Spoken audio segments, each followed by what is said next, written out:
I get tired of the vile moments that become viral.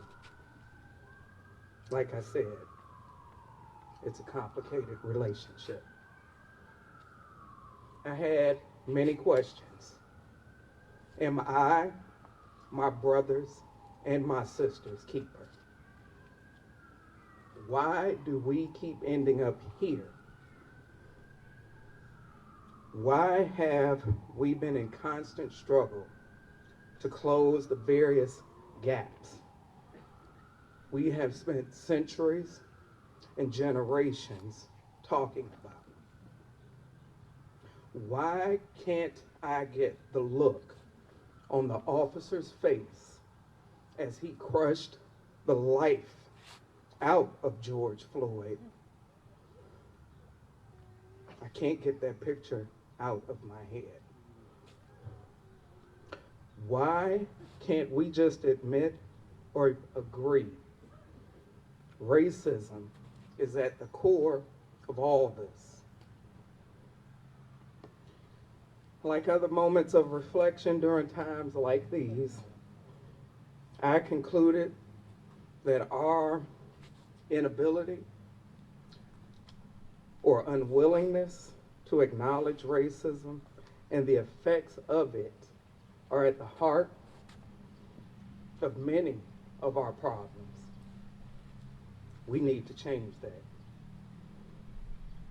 Racism must be seen as the public health crisis it is, because it has infected all of us and has permeated every aspect of our society. We need to understand racism is not an African American problem. It is an American problem.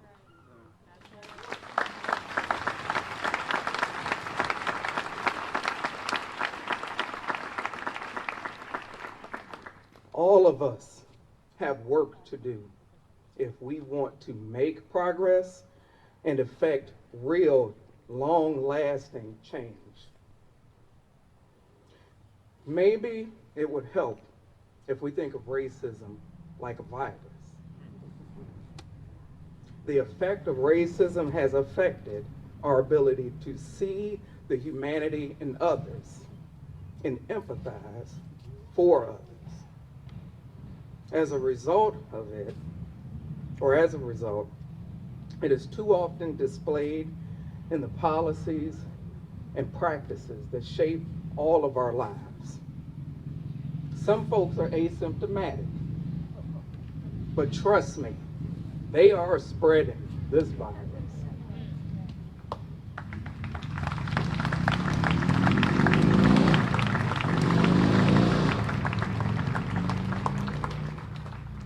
Other symptoms, others have symptoms that are on full display, but no one around them will speak up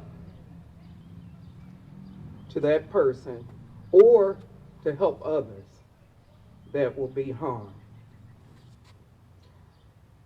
The obvious reaction should be take deliberate action to protect the healthy and to protect others from harm. We should protect the healthy, cure the sick. Maybe thinking of racism that way will help us start to have the hard conversations we need to have, we must have. My ancestors, pardon me, our ancestors, our American ancestors,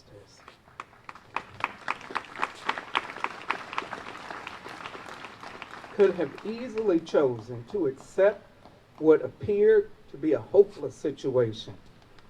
I'm sure they were frustrated by the complicated relationship. They suffered daily, yet they still worked to make our nation better because they knew it had potential. They could have been faithless because they experienced unimaginable evil.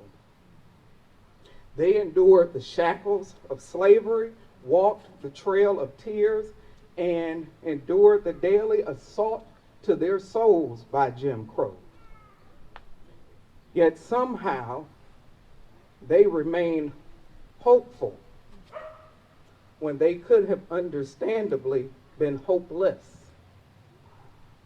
Long before Tamir Rice, Emmett Till's family remained faithful when they could have been faithless, as Emmett's kidnappers and murderers walked free. We need to be laser focused on the task of truly dealing with racism to remove as much of it, if not all aspects of it, from our society and institutions.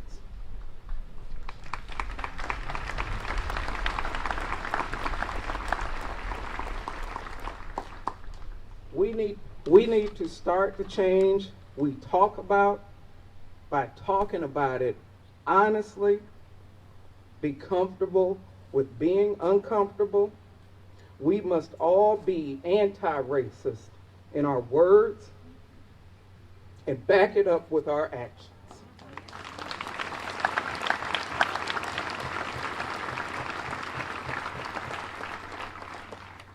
We do that by advocating like it, educating like it, policing like it, working like it, voting like it, governing like it, and legislating like it.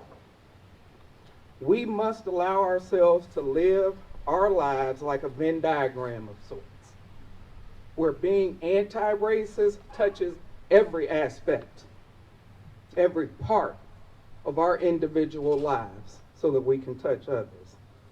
So think of George Floyd when you're voting for mayor, governor, president, members of Congress, judges, and so on.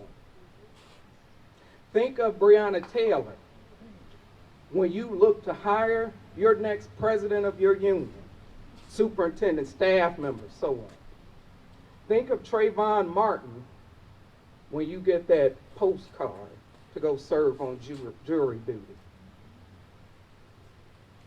Think of Tamir Rice when you're contemplating whether or not you want to serve on that city committee, that task force by your school, or any number of things. Acknowledge the fact that your American experience may be vastly different from that of another, and it's okay. Just do your part to make that person's story part of the collective American story, and God willing, one of triumph.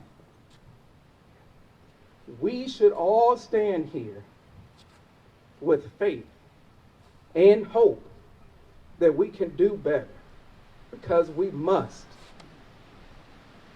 If our American ancestors remain faithful and hopeful, committed to action in the face of the evils of racism, so can we. The question we must all ask ourselves: am I my brothers and my sisters' keepers? I stand before you today and say my answer is yes, I am. Thank you.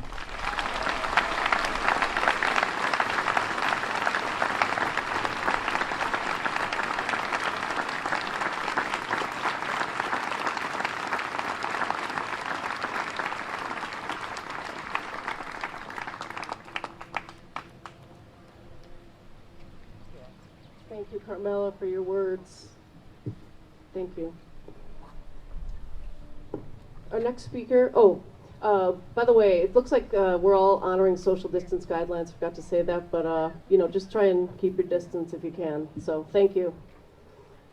Native Clevelander Justin Bibb is Chief Strategy Officer at Urbanova, a private Public Partnership for Smarter, Healthier Cities. He is active in the community on fronts too numerous to mention, including the boards of Destination Cleveland, Teach for America Greater Cleveland, Land Studio Incorporated, and the Greater Cleveland Regional Transit Authority.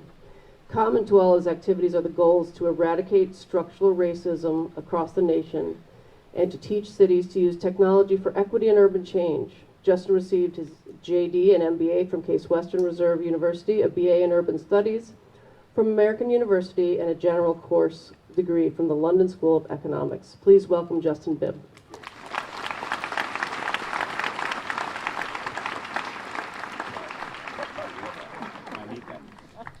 This has been a rough week for me. I've had a flurry of emotions, being the son of a cop, being a black man who's been racially profiled by the police. And when I went to Saturday's march with my mom, I was inspired by all the folks from all walks of life who marched with us. But I was also angry and frustrated that it took having a cop's knee on a man's neck for that long to spur this kind of action. Tamir Rice wasn't enough. Trayvon Martin wasn't enough. This has to stop. And I was talking to a group of high school students yesterday, and they asked a question of what gives me hope? And I struggled to come up with the right words. And the only thing I could think about was this video I saw of a young black girl who was leading a march in her community with this fierce passion and sense of urgency. She was saying the words, "No justice, no peace. No justice, no peace." Now that little girl who was 7 or 8 years old could lead that march with that kind of passion. And that means I have no excuse, we have no excuse not to stop marching until we can't afford just police reform. We need complete police transformation because the system is broken.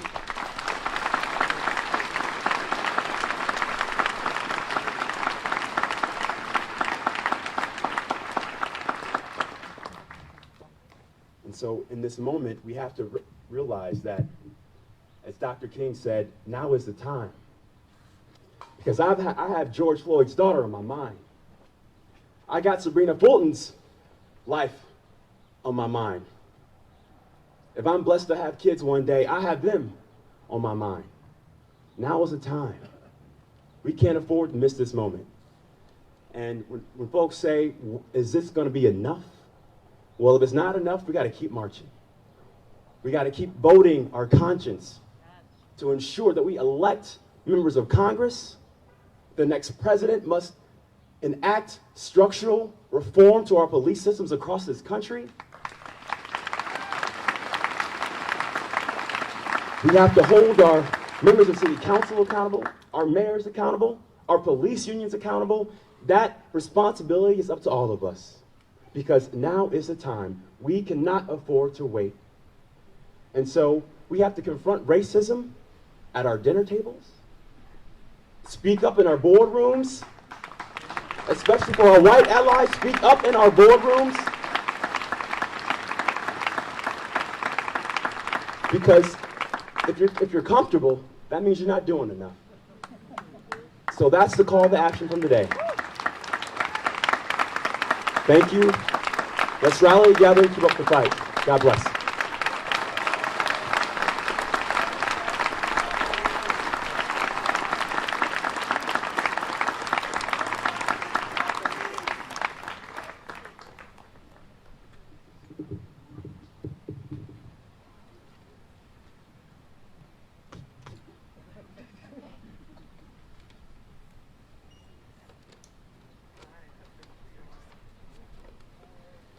All right, our next speaker, who is in the area, is Ifeolu Claytor. Ifeolu is dedicated to voting rights and to advocacy. He currently serves as Ohio Campaign Manager for All Voting is Local, a coalition working to protect and expand the right to vote to every American. Previous positions include Ohio Campus Organizer for the Warren for President campaign and campaign aide to Ohio Supreme Court Justice Michael P. Donnelly. Plater directed paid canvassers for the Safe and Healthy Ohio campaign, a ballot initiative focused on reforming Ohio's criminal justice system. This campaign resulted in the second highest number of petition signatures ever submitted to the Ohio Secretary of State. Ifeolu is also a proud graduate of Shaker Heights High School and Miami University. Let's welcome Ifeolu. Thank you.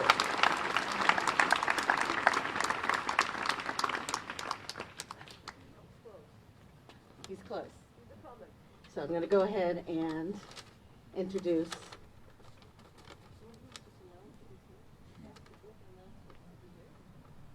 said he was.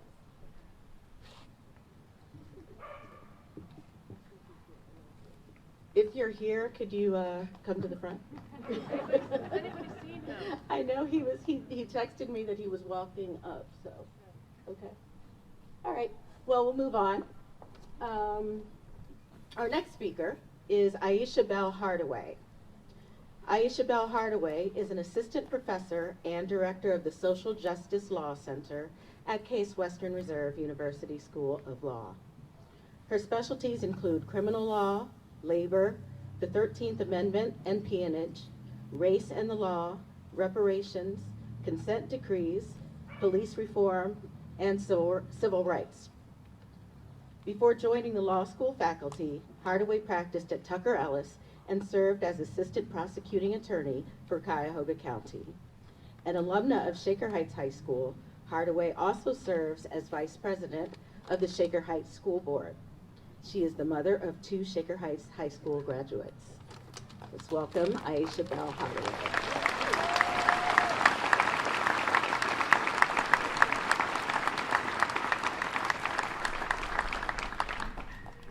Ife's in trouble because we could have prolonged this moment. I'm gonna sit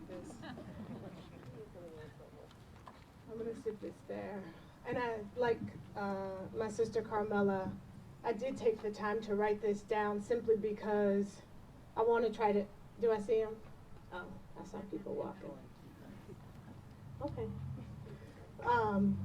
I want to make sure that I get this right. But first I want to say to the organizers, you guys are amazing. You guys are amazing.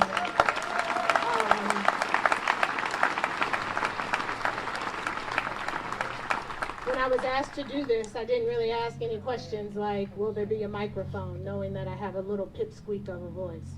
And so I was very heartened to see that there was a microphone, because you all would not have heard me, megaphone or not. I hope you can hear me in the back. Can you need me louder? Okay, I'll try to get louder. But I am really grateful to be here at Gridley Triangle. Interestingly enough, I had one of my children, I won't say which one, that'll help maybe keep me not in trouble when I get home. But somebody said, where's Gridley Triangle? And I'm like, how is it that you don't know where Gridley Triangle is? I know because I used to meet my friends here to play when I was a little girl growing up and going to Lomond Elementary. So it's really, really heartening to be amongst the community here and to see all of your faces, the ones that I can make out with just the eyes, because I don't know what we look like now anymore. But I'm really, really sad that I'm here for this reason right now. And that in the midst of what had been a period of social isolation and working diligently at home, I found myself having to turn to this conversation yet again. It seems like no matter how many times we say things are going to be different, no matter how many times different communities across the country march and say that they stand with the fallen, the reality of the situation is we all just go back home and forget. We say we don't forget, but we absolutely forget. I know we forget because we have all now seen the pictures, the video, and other footage of Chauvin's knee on Mr. Floyd's neck. And he was able to have his knee on Mr. Floyd's neck for 8 minutes and 46 seconds, they count. Because despite the fact that so many had died before George Floyd, everybody, we are all complicit, everybody allowed business to go on as usual. It's cute to say Black Lives Matters. It's fine to stand up when things go wrong. But the reality of the situation is until we have the courage of conscience, until we decide that enough is enough, until we take the time to figure out what in the world would give somebody the belief that they could sit with their full body weight on somebody's neck for 8 minutes and 46 seconds while he's purportedly training other officers how to do their job, and all hell didn't break loose?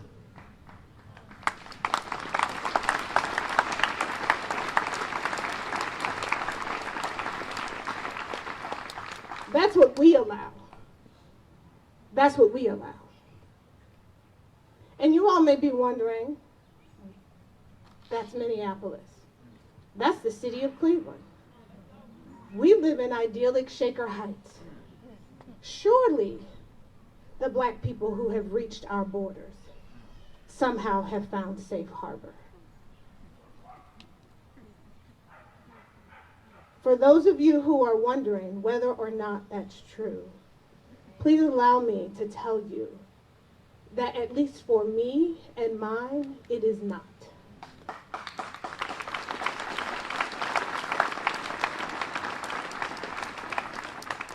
I won't pretend to speak for every black person. Please don't expect that I am. But I can speak for the people that I know, that I love, that I talk to, that I'm in community with. And I am here to tell you that the pervasive nature of white supremacy, the very idea of racial hierarchy that this country is founded on, has seeped its way into your borders.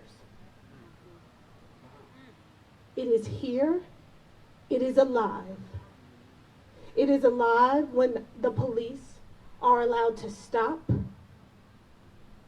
for pretextual race-based reasons folks who have melanin in their skin. It is here when the police interrogate black children when they know that their parents are not present to protect them.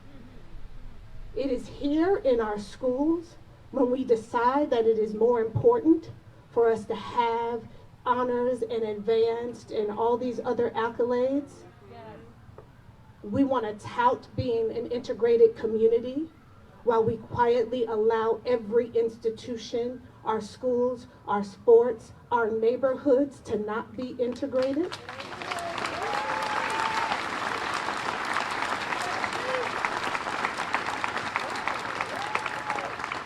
It is here when I ask you why you don't participate in certain activities and you say, no offense, it's too black.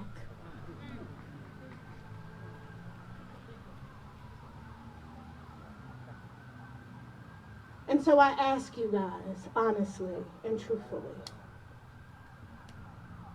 this is cute. This is nice. This feels good. I see people that I've known since I came here in 1984. But I have to tell you,